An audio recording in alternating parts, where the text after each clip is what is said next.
Buenas noches a todos y sean bienvenidos a su noticiero Entre Cuentos y Leyendas. Hoy venimos a hablarles sobre la literatura indígena y contarles un poco sobre los autores más destacados o conocidos en este mundo. Tenemos la finalidad de lograr que muchas más personas les guste este tipo de literatura, ya que es algo hermoso y que todos deberíamos poder conocer y apreciar aunque sea solo un poema.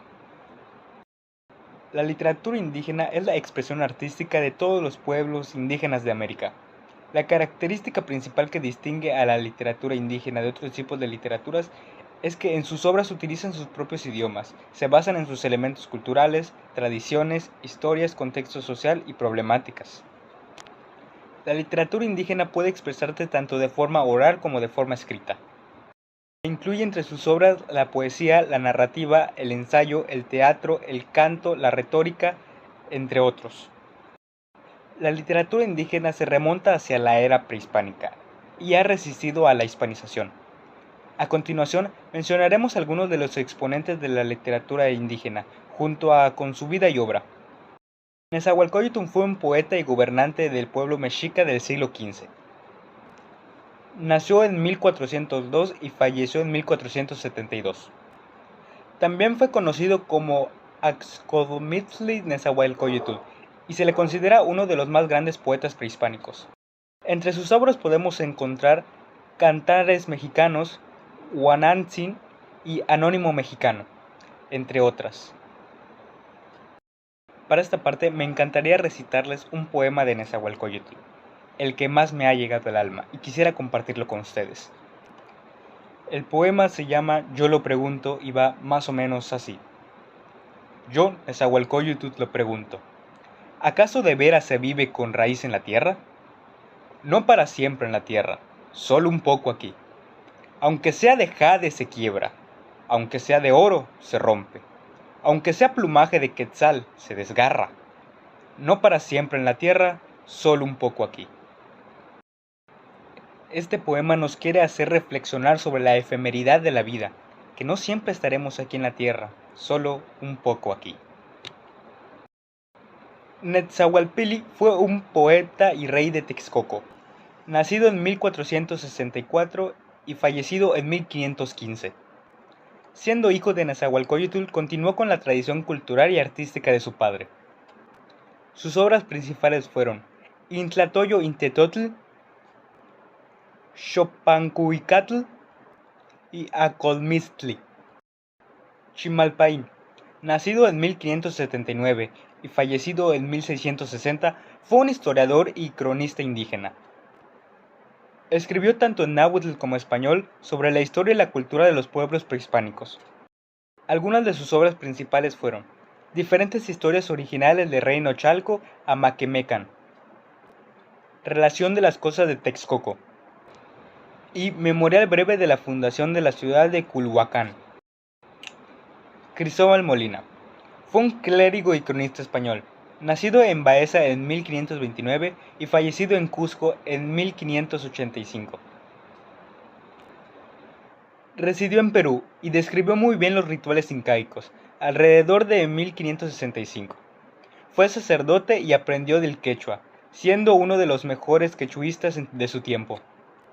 También sirvió en varias misiones como traductor. El obispo de Cusco, que llegó en 1570, Sebastián Lartaún, le encargó escribir un libro sobre las creencias que tenían los incas y cuáles eran sus ritos. Este libro se llamó Relación de las fábulas y ritos de los incas, que es el resultado de la encuesta que él hizo. Es, de lejos, una de las mejores recopilaciones de información sobre los rituales incaicos.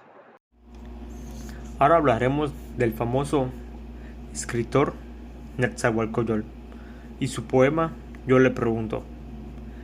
La razón principal de conocer y dar al lugar la literatura indígena es la conservación de la misma. En aquellos pueblos, a través de los siglos, plasmaron toda la historia, lengua, cultura y cosmovisión y sus tradiciones. Todo lo anterior es parte de nuestra identidad cultural y nacional, de nuestra historia, pero con el tiempo se ha ido perdiendo, siendo la literatura la única manera de conservar que se tiene de aquellos pueblos, ya sea de la época de la conquista o de la evangelización. Se trató de erradicar toda la cultura de los pueblos originarios. Sin embargo, esto no acabó con la independencia, ya que se veían a los indígenas con desprecio y fueron marginados por mucho tiempo, convirtiéndolos en un sector de la población más pobre. Aunado a ello, estas épocas eran pocos los letrados que sabían leer y escribir. Hoy en día, la población indígena sigue siendo un sector vulnerable, por lo que mediante su literatura pueden expresar su contexto y problemáticas, darlo a conocer al mundo para que se haga algo al respecto. Yo lo pregunto, yo, Netzahualcóyotl, lo pregunto, ¿acaso de veras se vive con raíz en la tierra? No para siempre en la tierra, solo un poco aquí. Aunque sea de jade, se quiebra, aunque sea de oro, se rompe, aunque sea de un plumaje de quetzal, se desgarra. No para siempre en la tierra, solo un poco aquí. Yo lo pregunto, tiene como habitante lírico Netzahualcóyotl. Expresa su pregunta con una mezcla de asombro y aceptación ante la fragilidad y la brevedad de la humanidad. La pregunta retórica, ¿acaso de veras vivir con raíz en la tierra? Esta pregunta revela una profunda preocupación por el sentido de la existencia y del destino humano. Como oyente lírico a la humanidad, el oyente lírico podría sentirse identificado con la reflexión de Netzahualcóyotl y experimentar emociones como la melancolía, la contemplación o la resignación frente a la realidad de la transitoriedad de la vida. El poema transmite una sensación de humanidad y aceptación ante la inevitabilidad de la muerte y la impermanencidad de todas las cosas materiales, incluso las más valiosas, como el paralelismo. Esta figura consiste en la repetición de una o varias palabras. A lo largo de versos podemos observar esta figura literaria en dos ocasiones. La primera, la palabra sea, de y sea, en los versos 5, 6 y 7. La segunda observación en los versos 3, 4, 8 y 9, con la frase no para siempre en la tierra, solo aquí. Esa figura la usa para enfatizar su punto. Alegoría. Esta figura consiste en utilizar varias metáforas. Esta figura retórica la observamos en el versos 5, 6 y 7. Aquí se relaciona la vida con el oro y el jade, el plumaje de quetzal. Netzahualcóyotl nos dice que aunque la vida está hecha de esos materiales, en algún momento se romperán, se quebrarán o se desgarrarán, dándonos a entender que en todas las vidas se termina. Policioniteneton. Esta figura emplea la repetición de conjugaciones para dar fuerza al texto. Esta figura la observamos en el versos 5, 6 y 7, con la palabra aunque, que es conjugación. Utiliza la palabra para hacer varias metáforas que forman una alegoría. ¿Acaso de veras vivir con raíz en la tierra? Esta pregunta plantea la idea de conexión con la tierra, con algo temporal y transitorio. No para siempre la tierra, solo un poco aquí. Indica que la existencia terrenal es efímera y que la permanencia es solo por un breve tiempo. Aunque sea de jade se quiebra, aunque sea de oro se rompe, aunque sea un plumaje de quetzal se desgarra. El oro, el jade y el plumaje de quetzal son símbolos de riqueza y belleza, pero incluso estas cosas preciosas pueden ser dañadas o destruidas. Para siempre en la tierra, solo un poco aquí. Aunque podemos aferrarnos a cosas valiosas, la vida en la tierra es breve y debemos reconocer su naturaleza. Este poema nos habla sobre la brevedad de la vida y la importancia del valor que tenemos mientras estamos aquí en la tierra, reconociendo que todas las cosas materiales son temporales. Ya analizado el poema, les hablaremos sobre el Hanalpillan, la cual es una tradición que se lleva haciendo desde hace 500 años. Hanalpillan es una festividad maya que se celebra en la península de México, especialmente en las comunidades mayas de la región. Es una celebración que honra a los difuntos y celebra la continuidad de la vida. Durante la festividad, las familias preparan altares en sus hogares con ofrendas para los difuntos. Estos altares suelen estar decorados con fotografías de los fallecidos, flores, velas, calaveras de azúcar y alimentos tradicionales, como el mukbipollo. Además, se colocan objetos personales y otras delicias que se creen que serán apreciadas por los difuntos. Una parte importante del Hanapichan es la vista de los cementerios, donde las familias limpian y decoran las tumbas de sus seres queridos. También llevan comida y bebida para compartir con los difuntos. Esta tradición se celebra durante 3 días, ya que se cree que es durante ese tiempo que las ánimas reciben el permiso para visitar a sus familiares con el fin de saborear los platillos y cambiarse de ropa y calzado que les proveen los vivos. El día 31 de octubre, llamado Ujanalpalal, es dedicado para los niños difuntos. El altar es decorado con un mantel blanco bordado de muchos colores.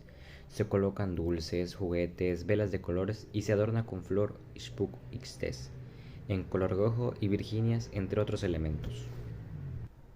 El día 1 de noviembre, llamado Ujanal Nuku Unicop, se consagra para los adultos difuntos, decorando el altar con un mantel que puede ser de hoja de plátano o de tela blanca con bordado en color negro. Velas blancas, cigarros, utensilios de trabajo como machetes, ropa, calzado, para regresar a su morada limpios y un par de guaraches para su camino.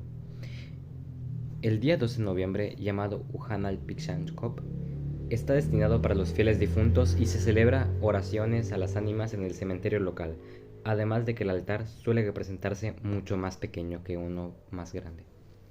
El Hanalpichan refleja la cosmovisión maya, donde se cree en la continuidad del alma después de la muerte y en la importancia de mantener vivo el vínculo entre los vivos y los muertos a través de los rituales y las ofrendas. Es una muestra de la rica herencia cultural y espiritual de los pueblos indígenas en México. Todo empieza a finales de octubre, llegando a 1 y 2 de noviembre dedicado a los niños el primero y a los adultos el segundo. Y para darles la bienvenida desde el mundo de los muertos hasta el nuestro, tenemos la tradición de armar altares que contienen chocolate, pan de muerto, aguas, velas y todas las comidas y bebidas de todos nuestros seres queridos que han fallecido. En el Luenga Maya, el Hanalpichan significa comida de las ánimas. Esa tradición es para recordar a las personas fallecidas, ofreciéndoles bebida y comida para mantener el vínculo. La tradición incluye varios ritos, pero el principal son los 3 altares. Los altares constan de una mesa, una foto del difunto y una cruz verde, que representa el árbol de ceiba. Él es un árbol sagrado para los mayas, ya que en su mitología conecta el inframundo con el mundo de los vivos. Incienso, el cual es el que guía a los difuntos, con la luz y aroma. La comida, sal y agua, que simbolizan la purificación. Las velas representan a las personas a las quienes se les dedica el altar. Se invoca a familiares para que sepan que se les recuerda y no se vayan al constante a otra casa. Se prenden velas, se menciona su nombre y se dicen las siguientes palabras: te ofrezco la luz a ti para que vengas y convivas con nosotros. Te dejo agua, atole, maíz. También se pone comida típica como el pip. Incluye también frutas, dulces, tamales y jícaras donde se contienen el atole y las bebidas como el chocolate. Tristemente, ya es el momento de despedirnos. Esperamos que hayan aprendido mucho sobre la literatura indígena y se hayan llevado información que les haya parecido interesante. Sin nada más que decir, nos vemos en la siguiente transmisión de este noticiero. Muchas gracias.